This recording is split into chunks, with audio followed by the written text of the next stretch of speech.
Would you believe? It is our season 16. Ang saya-saya naman. Palakpakan naman tayo dyan. This is our first episode for our 16th season. Yes, ito po si Alwin Ignacio, ang diva that you love. Kasama ko ang aking kumaring Ultra Maldita. Hi, this is Alex Brosas. Ito po ang The Kitty Show, ang taray na talakayan Showbiz Edition. Sweet 16 na po ang aming palatuntunan. 16? Yes, season 16. Talaga? Diba? Dalagang-dalaga na ang show. Nagdudumalaga na ang aming show, kaya dahil dyan, pag-uusapan natin ang dalawang nilalang na di umano ay pumapag-ibig na. Ang rumored boyfriend ni Bea Alonzo sa isang pangmalakasang event, iwas na iwas. At tila ayaw maintriga.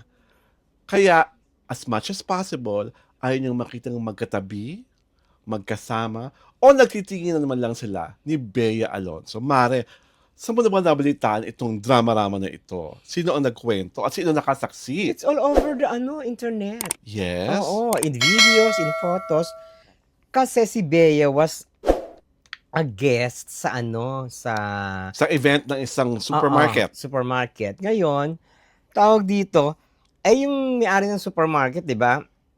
Yun ang rumored boyfriend niya. Yung anak ng may-ari ng supermarket. Yes, Vincent. Di ba? Si Vincent Ko. Yes. Ngayon, so people were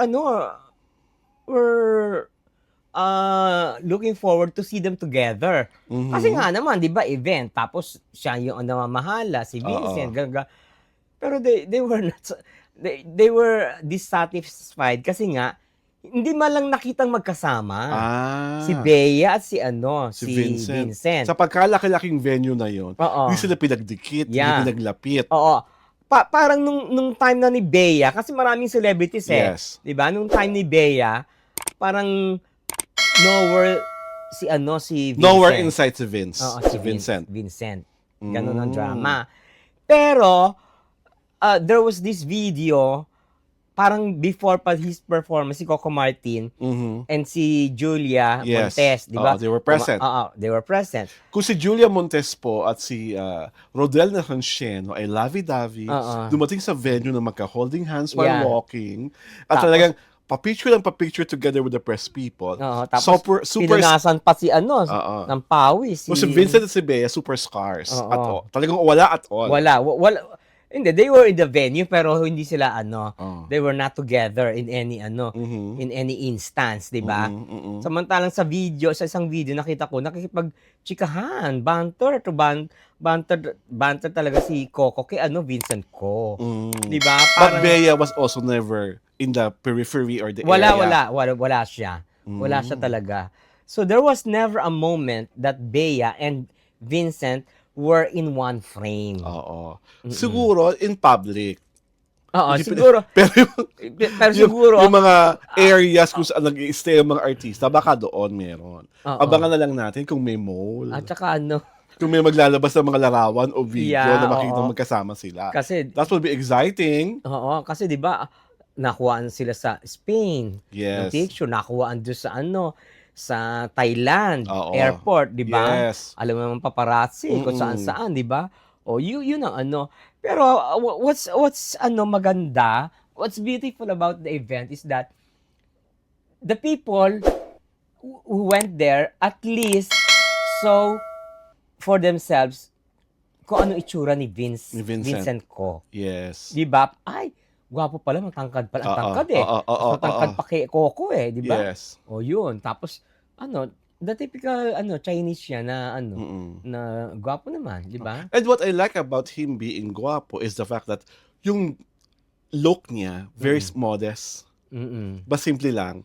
Yeah. Hindi yung exage na pinagsisigawan na mayaman ako. The head to toe, branded, pero siya, very simple. Very simple. Diba? Typical Chinese na talaga. Very fine-looking gentleman. Parang, di ba, parang from old family na simple lang. Ganon. Parang pasok na pasok siya sa Mano po. Yeah.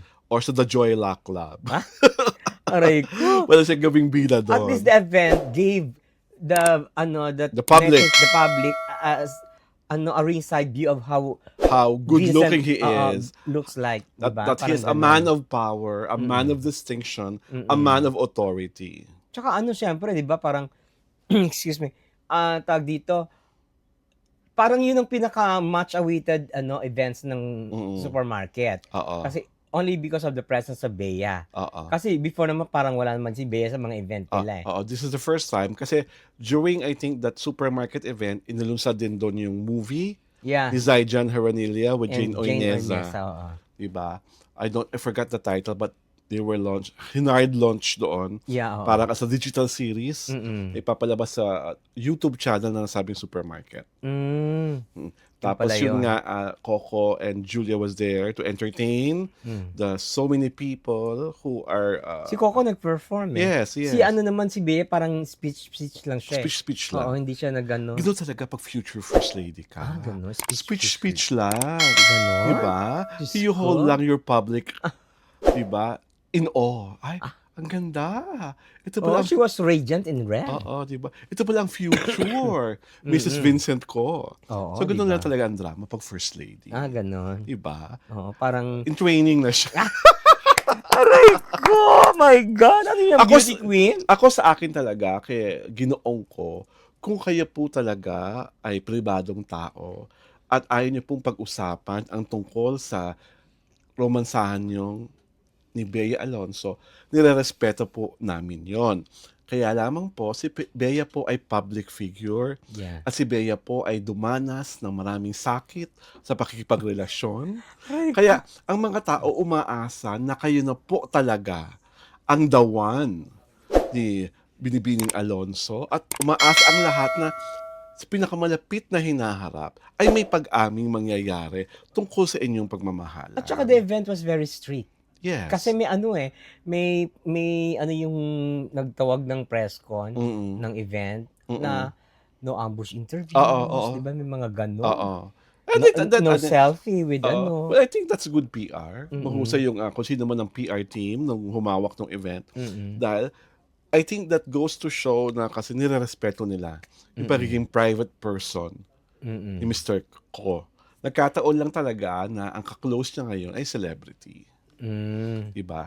So, siguro it will take some time for him to adjust that he has this lovely figure beside him. Parang hindi nga na-interview yata si ano eh. Si Bea, was she even interviewed? I don't think so. Kasi Parang- wala naman nakikitang lumalabas na gano'n sa social media. Oo, parang wala eh, di ba? Or not unless may certified exclusive by whoever na bilang one of these days, bigla na lang bubulaga. Ganon? Pwedeng ganon. Ikaw raw inaasahan gumawa ng kwentong yun eh. Ang alin? Yung exclusive.